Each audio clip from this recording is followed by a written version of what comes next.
5:01. It is Tuesday, July 28th, 2020, and this is our tentative budget and millage rates agenda meeting. At this time, if you would please stand and join me in the pledge. I pledge allegiance to the flag of the United States of America and to the republic for which it stands, one nation, under God, indivisible, with liberty and justice for all.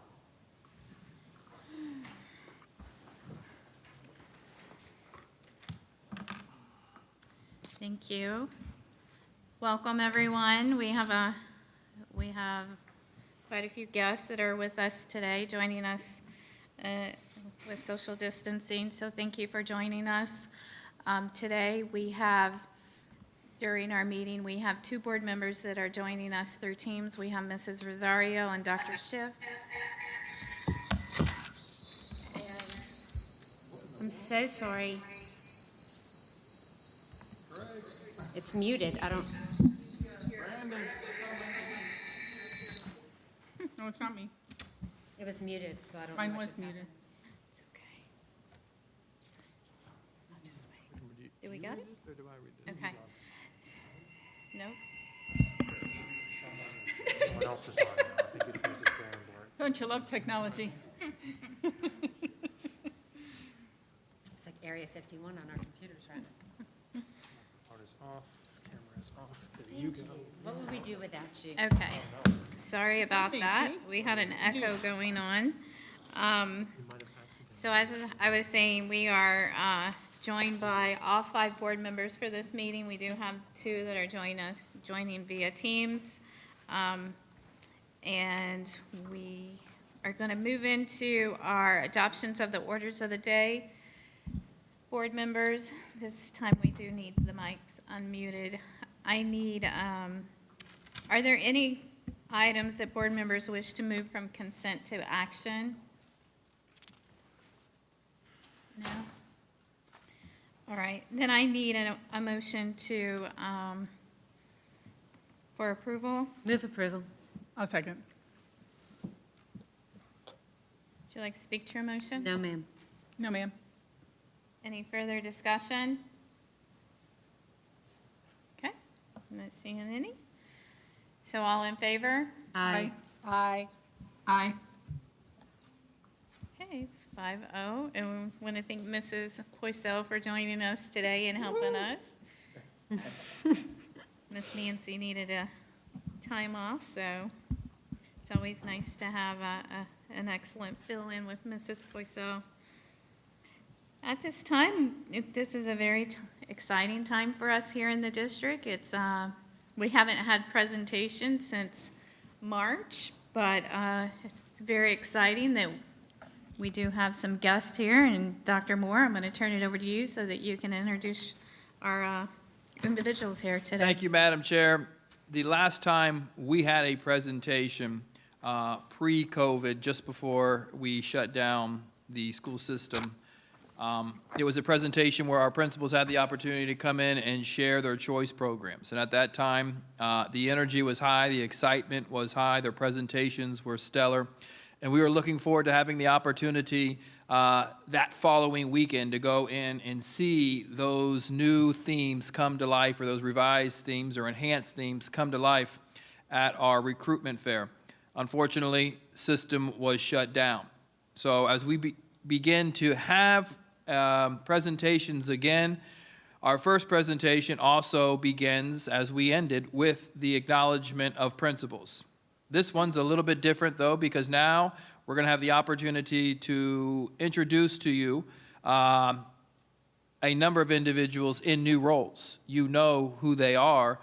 You know the work that they have produced and the quality individuals that they are. And as a result of that work and that commitment, they have all found themselves in new positions. So tonight we will be introducing principals and assistant principals. They have been in the roles for a very short amount of time, although they would probably tell you that they feel like they've been in the role for months on end in the midst of COVID. I can tell as the principals and assistant principals come in, as a former assistant principal and principal, they have the opportunity to do such powerful work so close to kids. The influence that you have over their lives is significant.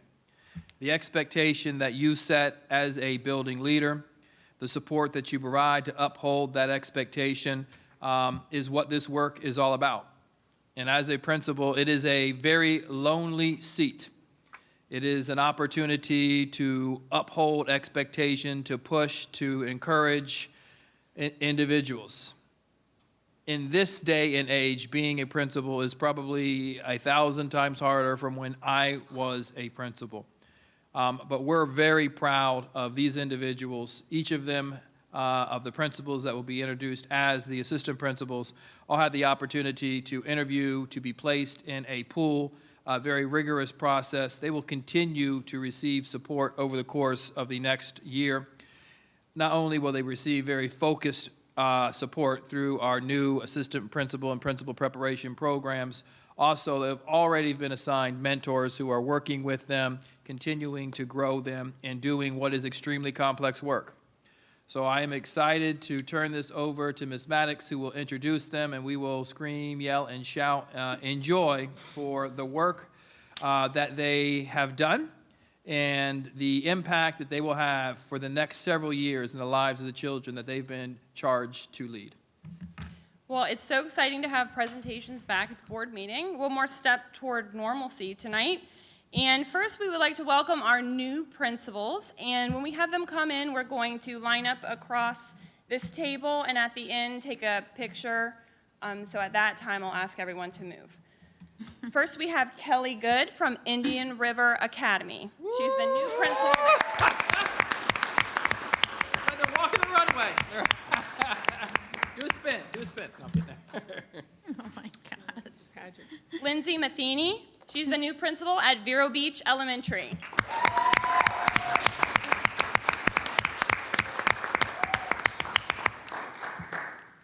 Eddie Robinson, new principal at Oslo Middle School.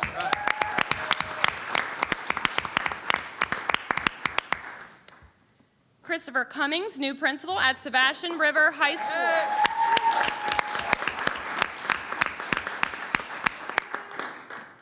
And Brooke Flood is the new principal of our early childhood education programs.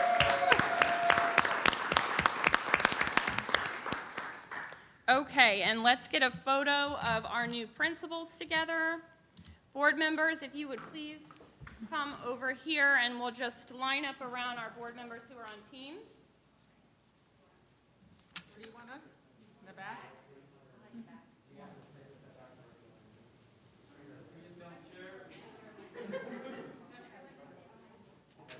Remove the hand sanitizer and the water.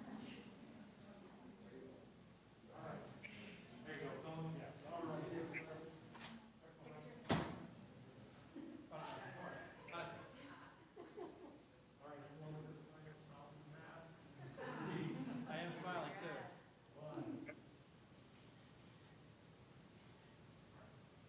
Right, congratulations to our new principals. Principals, if you would like to stay in the audience for the assistant principals, you're more than welcome to take a seat.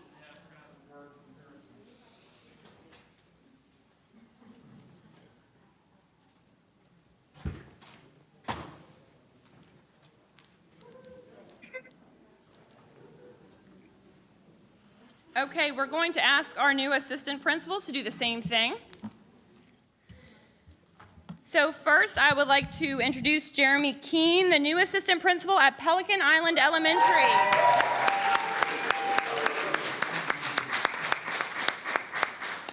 Jennifer Alderton, the new assistant principal at Fellsmere Elementary.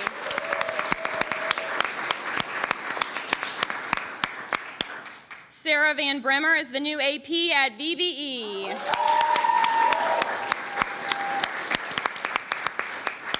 Tisa Bligin is the new AP at Gifford Middle School.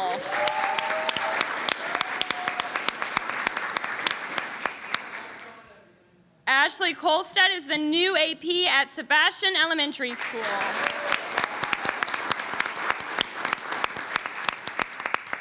Christine Schell's new assistant principal at Oslo Middle School. Joy Griffin, new AP at Vero Beach High School. And Chris Taylor, new AP at Storm Grove Middle School.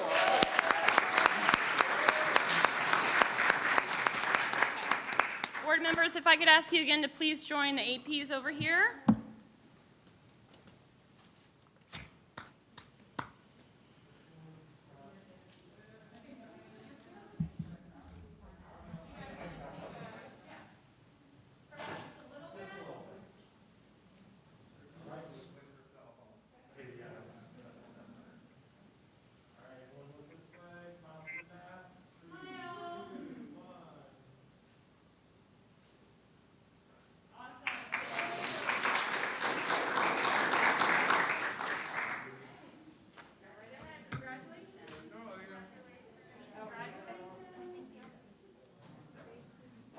Hey, Dr. Moore, could we just have a round of applause for our current principals who stayed in their jobs?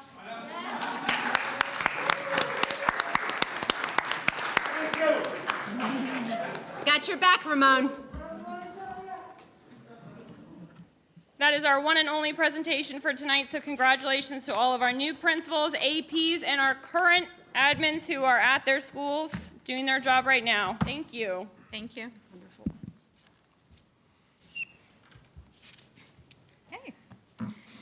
So we are moving on to our citizen input portion of the meeting, and individuals were given the opportunity to come and join us in person, and or they could email us at citizeninput July 28 at indianriverschools.org, and we will continue to offer that until we announce that we will not for the next meeting, and that will be citizen input August, Kristen, 4th at indianriverschools.org.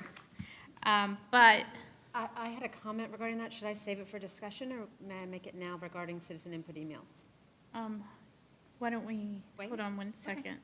At this time, there are not any citizen inputs that were emailed to us, and/or do we have anyone here that has filled out a card that would like to speak? So I think this is my first time as chair not having an individual speak or send something in. So if you want to go ahead and... Yeah, absolutely. At the last board meeting, we had a number of emails that were sent in to be read, and while I absolutely want the feedback and input of every community member, there were some form emails that names were put on, but then the information within the email was the same. I've watched other board meetings, county commission and things. This is the first time that we've really had that. Obviously, in reading the emails, I know as a chair you can step in if someone's speaking and say, you know, we've heard from a certain number of people, you know, if you have something new to add. So just wondering how we can be respectful of everyone's time and yet still respectful of citizen input. Is there a way, if there is a form email that is sent in, that the citizens that have sent it in can be recognized for also having that thought, but not have us read the same words 3 minutes after 3 minutes after 3 minutes? What I did notice about the form letter was individuals took it and they inserted here and there their personal comments into it, and it was hard for me to, as we were going through it, and I do agree on it was redundant of the same 1, 2, 3, 4, I think it was going into. But what I was noticing was that individuals were putting some of their own comments in it, so it was hard to do that. I think that's a great point, and I think maybe what I would then say to citizens is, you know, if you're filling out a form email and you're putting some of your own information in it, and there's a lot of generic information, your own information may get lost because the board members are listening to 3 minutes of the same words over and over. So it was difficult to tell what was new and what was in it. Just wondering if we could just be mindful of everyone's time. Our meeting started at 10:30, ended at 10:30, and, that was over 12 hours of staff working, which is a very long day for this type of intense work. So just wanted to make a note of that, and that is it. Okay, thank you. Dr. Schiff has a comment? Yeah, maybe what we could do is we receive many of those by email. And maybe it's something that either Kristen or her team could, excuse me, collect the ones that are the same and put them together, and we can read it once, but acknowledge the names of everybody who wanted that read into the record and wanted to be associated with that communication. That perhaps there's a way we could acknowledge the people who sent them in, the import of their words, but not read it each time. Tonight, we do not have that issue, and if it comes to the next board meeting, we'll have that conversation before we dive into the public input. How's that sound? Great. I think we have to make a rule before it happens, so that coming up to the next one, we have some policy moving or some procedure moving forward, rather than, well, we could discuss it at the beginning of the meeting, but it might be helpful for people who want to send information in to know in advance how that will be handled. Okay. Mrs. Rosario? I think we need to also keep in mind that not every email has been sent in on the official comment, as an official comment for board meetings. So that's another thing to keep in mind, that we do have the policy, and if people send in their emails to us, that might not necessarily be the same thing. So that's something else to keep in mind, that not every email is for public comment. Yeah, I don't know what that has to do with this, but. Thank you. When I receive emails from individuals that are specifically saying that they want that for public input, I do forward them over to Nancy, so Nancy can make sure that they have the right outlet to send in their public input. So that is what I do, and I would request that everyone else also send them to Nancy or Kristen to make sure that they follow the protocol. Go ahead, Terry. Thank you. I don't know how I got pulled out of this meeting into another one, but we fixed it, I hope.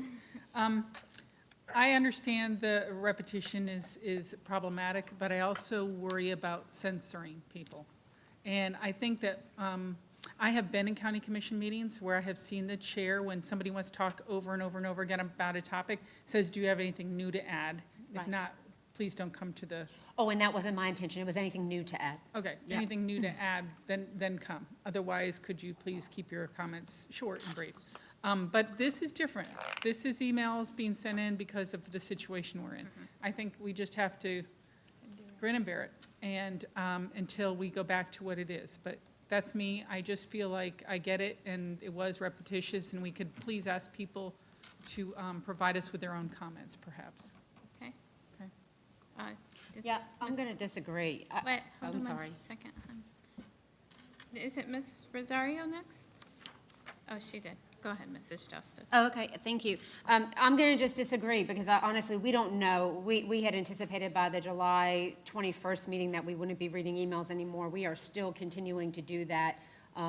So because we don't know the length of time, and because I think people honestly don't realize, I think if people were sending in emails and realized that we were going to read over and over the same email, I think there are people who would give consideration to school district staff and say, perhaps that's not necessary. So I heard from someone who had written an email that didn't realize that all of those emails were going to be read. At some point it does dilute the message. When our meetings are very long, people don't watch them as much because they're very long. So that was just one area where I thought we could, help to be a little bit more efficient. But if now we're taking time to discuss that, so. Yes. Maybe a suggestion would be that, I believe Sarah's the one that responds to the emails, is that correct? Maybe she could have a statement that goes back saying, this will be read into the minutes at the beginning of the meeting. If, something to the fact of your comments will be read and several will be similar, could you make yours unique so that your point is well taken, something like that. But I'll have to disagree, I don't want to censor people. I was not looking to censor people. I apologize. I think each of the unique comments should be mentioned and the person should be named, but the very, very, very, very, that over and over was difficult for even community members who were in our audience. I would like to make a comment to this. I am not in a place that right now, yes, we did have a long day that day. It was long, but we're in a time that this is the way input is being sent to us, and I think that we would be given a disservice by putting that burden on our public information office to weed through this. I think we just, as Mrs. Berenborg said, Grant and Barrett was, because I feel that every individual that sent their input, I feel that we needed to read it as it was written. But go ahead, Mrs. Rosario. What I was going to say is that this is turning into a much bigger discussion that was not planned. We have a policy in place. Maybe we should add this to our next discussion session so that we can really dig into, if we're going to change our policy or moving forward, what we're going to do, even if it's for the next meeting, I don't mind. But right now, I think that this might not be the opportunity for us to really discuss this in detail. Mrs. Zork. Go ahead. Matt? Thank you. Board policy, does it dictate our current board policy, Mrs. D'Agresta, that we read citizen input emails?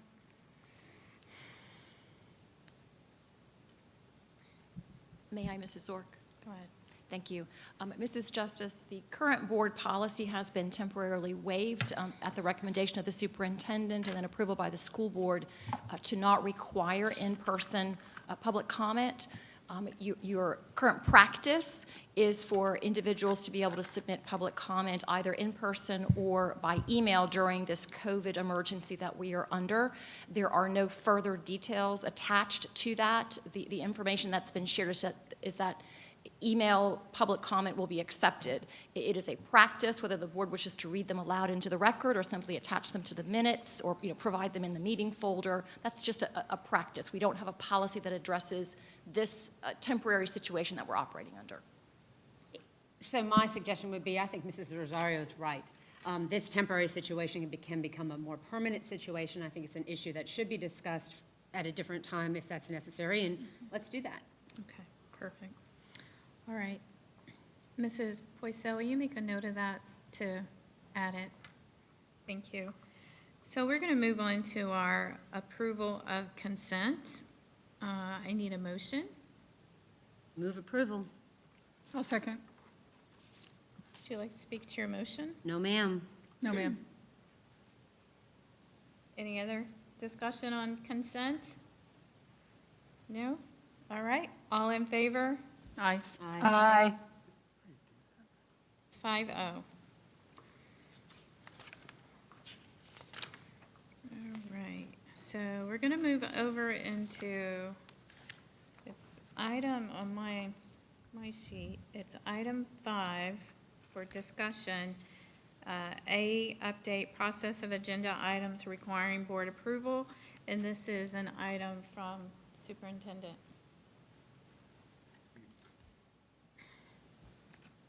Through the chair, I think the item for discussion is the proposed agenda item requiring board approval, which is the tentative budget and millage rate agenda. So, Mr. Fagan, if you have anything.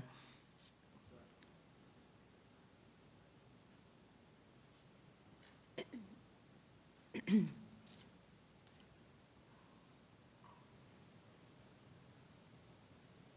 the chair to the board and superintendent. Thank you for this opportunity to discuss the 2021 budget. This hearing is the first of 2 public hearings required under Florida statute to provide the public an opportunity to give an input to the proposed millage rates and the tentative budget for this year. There were 2 workshops held for the tentative millage rates and the tentative budget. One was held on July 21st. The other one was held today, July 28th. This public meeting / public hearing was advertised in the TC Palm on Friday, July 24th, 2020.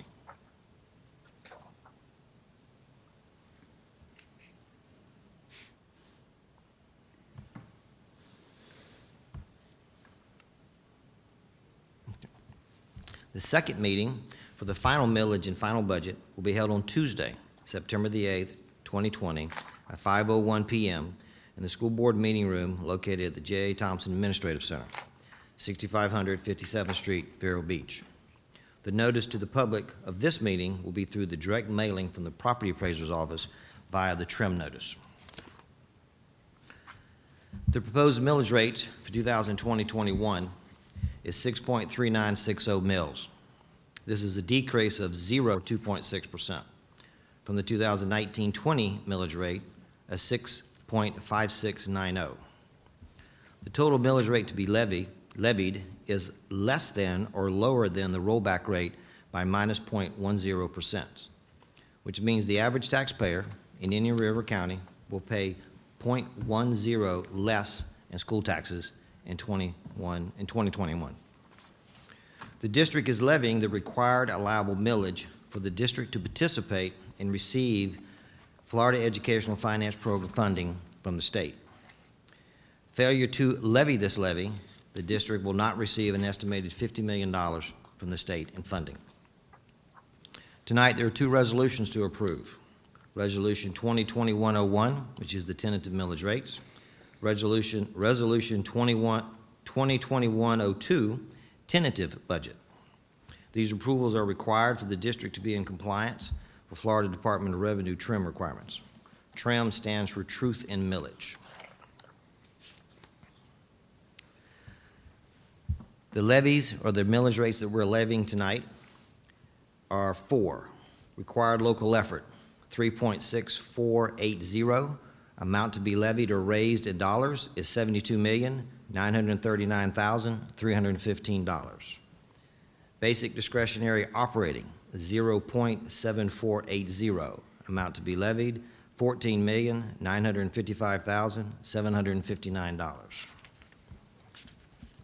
Capital outlay, levy amount, 1.50 mils. Amount to be raised, $29,991,495. Additional voter discretionary operating millage, 0.50 mils. Amount to be levied, $9,997,165. Total mills levied, 6.3960, for a total of $127,883,734. The total millage rate levied is lower than the rollback rate by 0.10%. When this meeting was noticed in the TC Palm, it was noticed as a budget hearing. The prior year notice was noticed as a proposed tax increase. The reason was because based on the millage rates of the prior year, the millage funds generated compared to 2020-21, compared to the prior rate, was less. Based on that analysis, this was advertised as a budget hearing. Property taxes.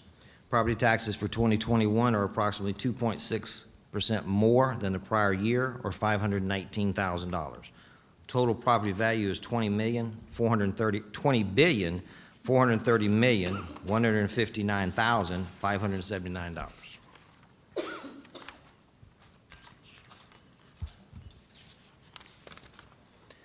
Tonight, the total budget, tentative budget, for all operating funds are as follows.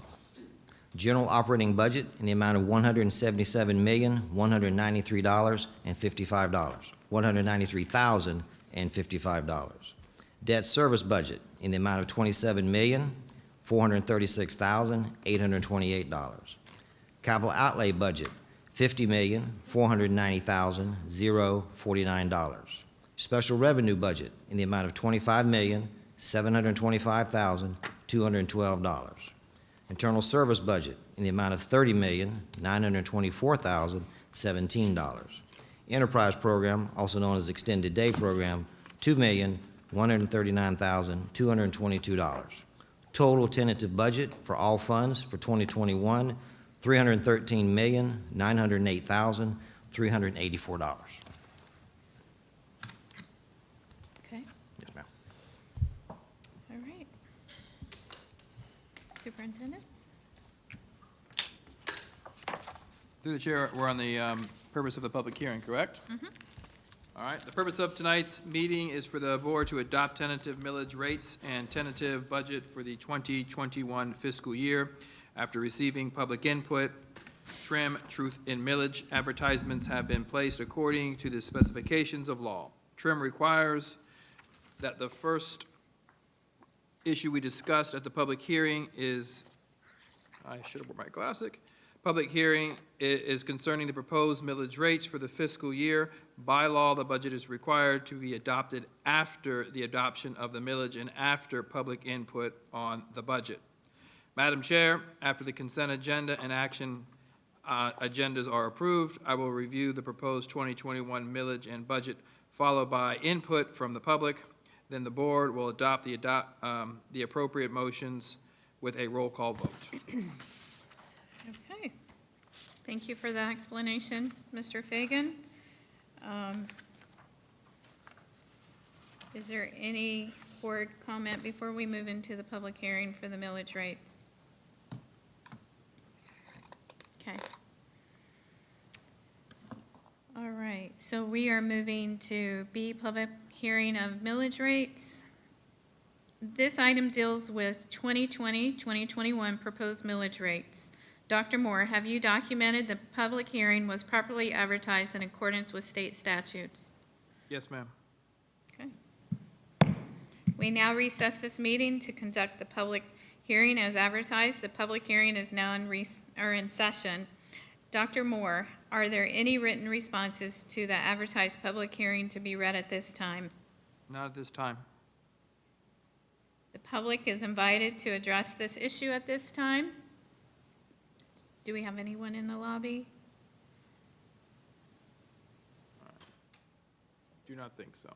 Okay, just double check. Is there any individuals representing an organization or his or her own or public interest who wishes to speak? Okay. All right, so I am not seeing anyone that is waiting to speak. The chair concludes that the announced public hearing on July 28th, 2020 has been conducted pursuant to notice, and ample opportunity to address this issue has been provided to all. The board meeting is reconvened at this time. We are going to move into, I need a motion for approval of resolution 2021-01, adoption of the tentative millage rates. Move approval. Make a motion? Okay, I have Mrs. Justice and then Ms. Rosario with the second. Would you like to speak to your motion? Yes, today we had a wonderful workshop where we went over the budget in detail for the second time. So I suggest if you'd like to know more about the budget, see the questions that board members asked, and the different areas that were highlighted, that you watch either the workshop from today or the 21st, available on YouTube. And of course, as always, reach out with any questions you may have. Okay, thank you. Mrs. Rosario? Nope. Ditto, Mrs. Justice. Thank you. Any further questions or comments? No? Great job to staff and the finance department, all the hard work with the entire administrators and everyone else in putting this together. This is my fourth one, and I think this has been the most fluid and organized budget process that I've been through, so thank you. We are going to, We're just voting on the millage, correct? Not the budget. but, Yeah, Okay. but Just wanted, because it was going down that Right, path. right. So, all right, we're sticking to millage vote. yes, Okay. but still, we had to know what we were doing to get to this point. gotta know what you're spending it on. Oh, I know, but that's, Yeah. The budget's next item, so that's why I was Yes. confused where we were going with this. Yep. Okay. Say it again. I might not get an opportunity to speak next time, so I wanted to put that in right now. We're going to move into a roll call on this, correct, Mrs. Poisel? So I'm going to have you, Mrs. Barrymore, Yes. Mrs. Justice, Yes. Mrs. Rosario, Yes. Dr. Schiff, Yes, Mrs. Zork. yes. It's a 5-0 Okay. vote, Mrs. Zork. Passes 5-0. Perfect. Okay, wonderful. We are now moving into the public hearing, the proposed budget, as Mrs. Barrenborg had mentioned. So, Dr. Moore?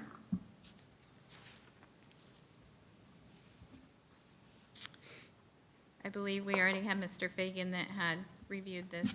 Is there any other items that you want to add to this? Through the chair, no. Okay, perfect. So we are going to move into the public hearing portion. Discussion? Well, do you have, I do. I Okay. have a couple of comments because of this morning's meeting. okay, we do have the option at the end for discussion, or we can do it ahead of time. It's up to you. I'm just following what's here. Right, we okay. have two discussions. It says second update, discussion. I'd rather discuss before we approve. Okay, Okay. First of all, Mr. Fagan, thank you for all of this. And I know we don't have the final yet, so I imagine hopefully it's not thicker than these. No, please. But I appreciate you painstakingly going through the lines with us. I could not be here this morning because of a prior commitment. However, I appreciated sitting with you yesterday. So thank you for that, and thank you, Dr. Moore, for letting me sit and ask you some questions. I did watch today's meeting, and all 2 hours and 36 minutes of it. I will say that there were a couple of questions that came up that I appreciated because they were things that after I went back over for the third time, I had as well. But there were some other things that I wanted clarity on. And one was, I believe it was Mrs. Zork had asked a question about school focus, their budgets for their instructional models. Those are the models that came forward and said, we want to be a STEAM school or we want to be a dual language school. STEAM from the science budgets, I asked the same question about the science budget, and I got that clear answer last time, but then I asked it again yesterday, and I got an even clearer answer. So thank you for that. I know that was asked, but the dual language answer was kind of vague to me. Because when does that money, or where does that money come from? I know where the science budget money is going to go and where it can be asked for. But I was watching the video, and the dual language was, it sounded like, okay, grants will be written. But let's say they wanted to start this school year with this dual language program, right? Where are we going to start with that money? Through the chair, in working with the principal at Fellsmere, he has hit the ground running. He's been to Miami, he's been to Orlando, he's working in creating a dual language school in a very aggressive way. We continue to work with him through his budget that he has available to him, as well as money that is, as we discussed this morning, set aside through Mr. Meyer's office. So it's really a values-based budget system where we're looking at the priorities of the particular school, whether it be STEM, whether it be within the academy or theme that he's creating. It's connecting it to their school improvement plan and growing those particular initiatives. As we spoke earlier this morning, our principals are creating school improvement plans that look at 4 very specific areas: 1, culture and equity; 2, overarching instructional strategies that have the highest influence on eliminating as many barriers or obstacles as possible; and then the 4th being that area of their theme or their academy, whatever the case may be. And as they embed that into the school improvement plan, that would be the opportunity for them to define funding and us for them to work and kind of incentivize through additional funding that we have available here at the office. Okay, thank you for that. And the principals all know that, correct? Oh, absolutely. We spent Okay. 2 days last week training them. School improvement is not something where you write a plan and it sits on the shelf anymore in this district. Good. And I have a suggestion, about the STEM dollars. That came up several times. Perhaps Mr. Meyer could give us updates on these dollars and how they were being spent with equitable spending versus equal spending. And just like all schools shouldn't get the same amount, $500 for science, because not all schools are going to spend their money because of science. Some might do dual language or whatever. Perhaps we could just get that update, because it's very interesting to me to have all these schools that are kind of like magnets. And we want to just make sure that they're being supported, okay? Can I make a comment about that? Am I allowed to do that now? Matt? There's a comment up there first. Is it related to this? She has very large. And I'm not letters. saying I want us to get into the weeds on this. We don't need the line items. What I just want to know is, hey, this school is doing an agriculture program, and so that's what they're spending their money on. It would be nice, because then we can promote it too, because I was asked flat out this question. I guess you have a comment, or can I ask say my last? I had a comment. Mrs. Rosario has said she has a comment. She has said it 3 I'm times. asking so- I'm asking Yes. Mrs. Zork.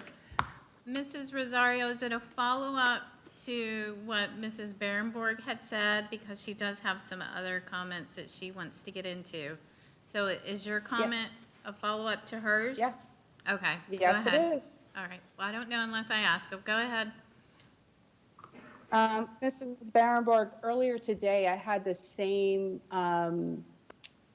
question and comment as you. I watched. With regard, huh? Yes, I watched it. And I think that what you're mentioning now is it's pretty important, because we have asked schools to be a school of choice and to choose an attractor program. I don't want our schools to only or fully rely on seeking out where they can get these monies through grants. I want the district to be able to support them. And truly, that's what we also have in our strategic plan. So it was affirmed earlier that that would happen, especially if this is what we are asking them to do. Yeah, if I there's got all any that. I other was just thought- suggesting the quarterly reports, that's all. Sure did. I'm sorry, I can't hear The you. only thing I was suggesting is quarterly reports, that's all. Just so we know what's Well, going on with the schools and their intent of what they want to focus on. That's all I'm just trying to add to this statement. I No, don't not agree with it, I agree with it. But I do agree with you. Yeah, And I'm just saying, I'm adding to that also that the budget needs to reflect what their, that we ought to support them in the budget to reflect their. right, that's what I said, yeah. Their attractive program. That's what Yep. I was thinking. Mrs. Justice has a follow-up to this? Yeah, I just wanted to go back to what Dr. Moore said, because one of the words he used was embed. So to me, when I think about a dual language school, everything that school is doing is encompassing that focus, right? That is woven into the fabric of everything they're doing. And so when we talk about additional funding, occasionally, yes, there will be needs for additional funding, and there are funding streams to, for consumables and things, but I think we need to, from my conversations, I think perhaps Dr. Moore could speak to the fact that the budgets are being set up to support that already. So there isn't a need, principals, as far as I have heard, are not concerned about how they will be rolling out programs. They feel like finally their budget will be aligned to those programs within their schools. Am I correct about the embedding part of that? Through the chair, absolutely. There is no separation between the district office and schools. That is a flawed theory of thinking. We are one team working together to implement our strategic plan. Their school improvement plans will be aligned to those specific plans. Everything will be intentional regarding A, how we spend dollars, and B, the specific action in which principals will be leading to bring these plans to life, which is the organization of the energy and resources available to them, supported and embedded through us. So a very comprehensive new process, but a process that I'm very familiar in implementing at a much larger scale. Very confident that the process, the systems that we are creating will yield results that are going to be extremely positive. Can I finish my comments? Okay. Yeah, I'm not questioning Dr. Moore about that. What I'm questioning or asking is, and again, in the future, I know we're going to get strategic plan numbers next to budget items that we're voting on. So that will help clear up, I think, a lot of this too. I see it as Sam is going to help us with dollars intended and not wasted, because I know that happens. You've got the money, you're going to spend it on your school. And so I think pulling back like that science fund is really great because of the intention that's going to be happening. And I too wondered about Dory Schlossberg, Dr. Schiff. Wondered who that was. I see that there's money for that in there. Are we going back to driver's ed, or do we have driver's ed right now? Mr. We should, through the chair, we should be bringing an agreement later in August to ensure we have driver's ed. So this is going to be interesting because I think parents have really been, there have been some concerns in the past about driver's ed getting dropped, so. Okay, that's exciting. Thank you. That's all I had. So, a little history, Herb Schlossenberg. Dory Schlossberg. Herb is a representative down south who, I believe his daughter was in an accident, and then he has created that fund Yeah. throughout the state. Yeah, I kind of did a little bit of research because I After wanted that, to know. yeah. Mhm. Okay, so we have any other comments? Is that it? Mrs. Justice? Yes, I'm done, thank you. Okay, all right. So at this time, I'm gonna, with board docs, and I do apologize, this year's my first year going through this with board docs. I'm used to seeing it in a different format for this, but I am reading here, and I don't know what we can see online. I want a clarification on, it says subject B, public input hearing on proposed 2020-2021 budget. And then you go down to preferred date, and it says September 10th, 2019, and absolute date, September 10th, 2019. Is that correct? I didn't think so. So that is supposed to be 2020, correct? So we will need to, that is on board docs? Yes, ma'am, through the chair. Okay, so I just want to make sure that we fix that. Okay, so we are going to move into the public hearing proposed budget. Dr. Moore, have you documented that this public hearing was properly advertised in accordance with state statutes? Through the chair, yes. We now recess this meeting to conduct the public hearing as advertised. The public hearing is now in session. Dr. Moore, are there any written responses to the advertised public hearing to be read at this time? No, there are not. The public is invited to address the issue at this time, and I do not think we have, but we'll double check, see if we have anyone in the lobby. Is there any individuals representing an organization or his or her own or public interest who wishes to speak? Okay, so I am not seeing any. The chair concludes the announced public hearing on July 28th, 2020 has been conducted pursuant to notice, and that ample opportunity to address this issue has been provided to all. The board meeting is reconvened at this time. Approval of Resolution 2021-02 for adoption of tentative budget. So moved. Second. Would you like to speak to your motion? I think I did already. Thank you. Okay. Good? Good. All right.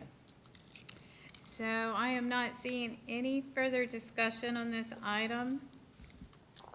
And this will be brought back to us. Mr. Fagan, the final will be brought back to us September 10th? No? When will it be? September 8th. So that date's just completely wrong. Is that right? That is correct. Yes, ma'am, through the chair. Okay. I'm going to note it so we can, for the record, so we can add it. Yes. The appropriate date is. September 8th. For the final budget is September 8th, 2020. Okay. All right. So we will have roll call. Mrs. Berenborg, Yes. Mrs. Justice, Yes.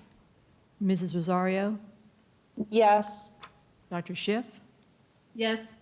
Mrs. Zork, Yes. 5-0, Mrs. Zork. Okay, great.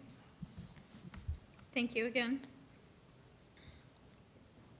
And at this time, I believe this is, Dr. Moore, I have the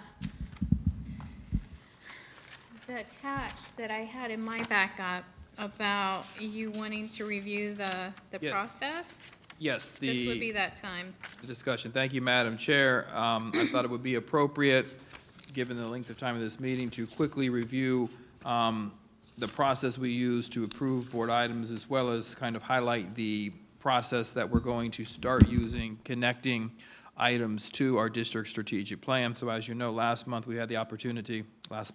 week, feels like a month ago, we had the opportunity to approve our strategic plan. So now we're in the process of, as we have communicated on it several times, aligning that process, our items, to the strategic plan, as well as expenditures as we move into the new school year.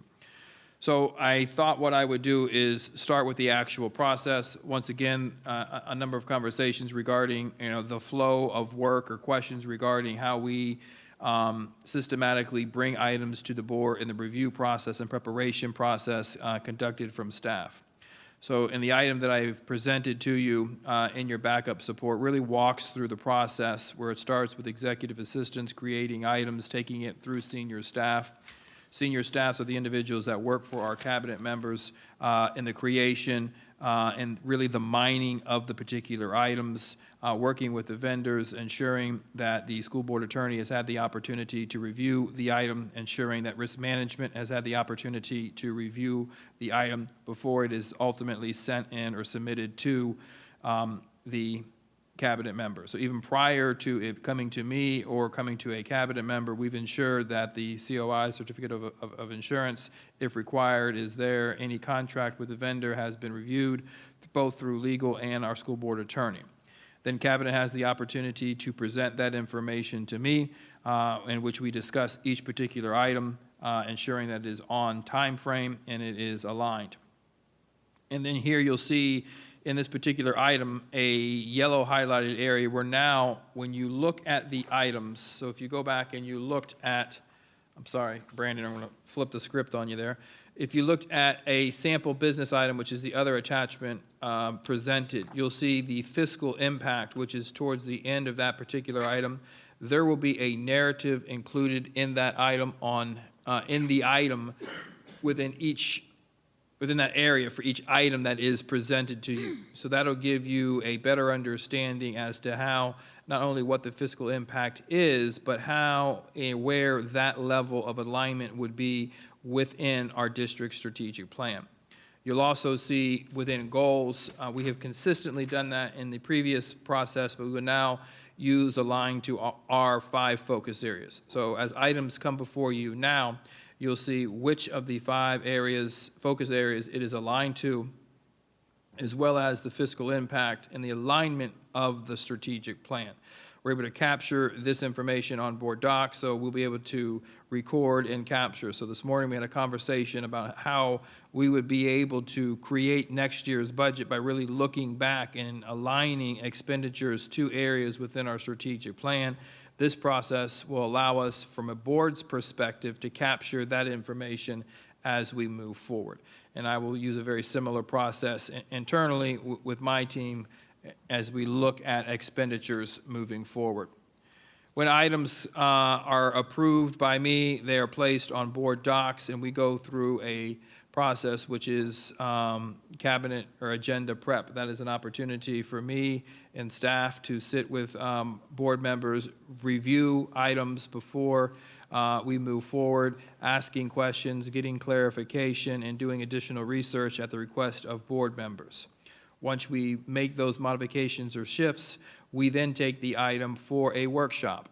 And during workshop, all items that come to a board for approval are first discussed publicly during workshop.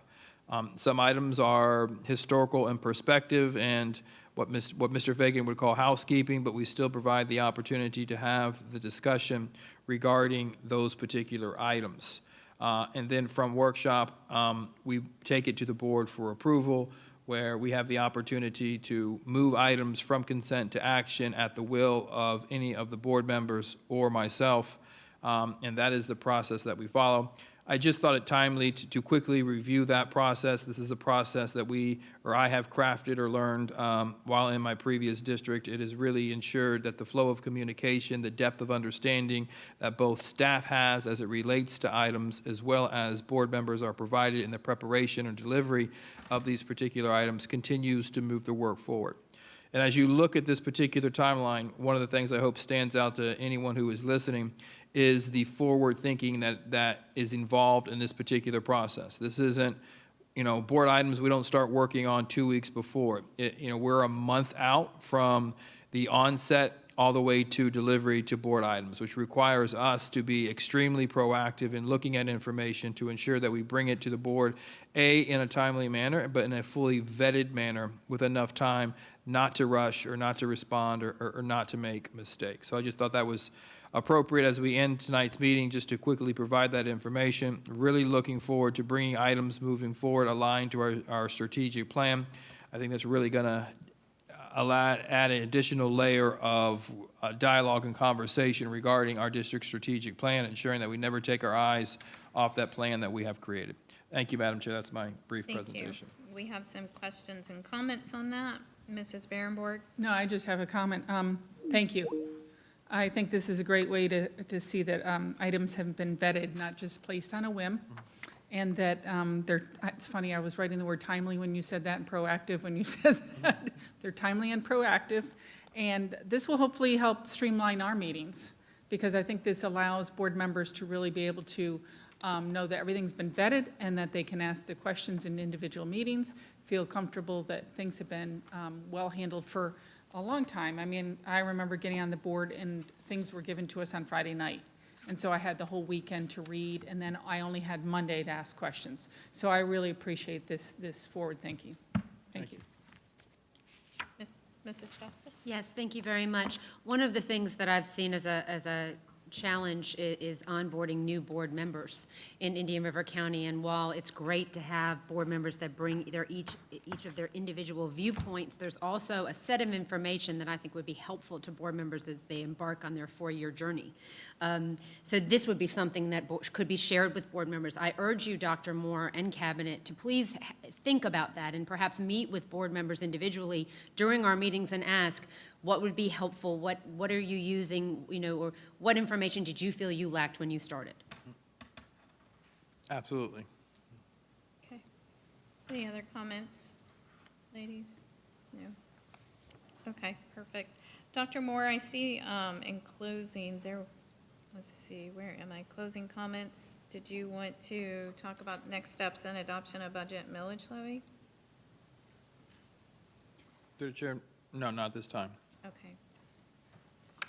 All right, with that, we are going to adjourn this meeting at 5:59, and we will be back on August 4th. Actually, 6 o'clock.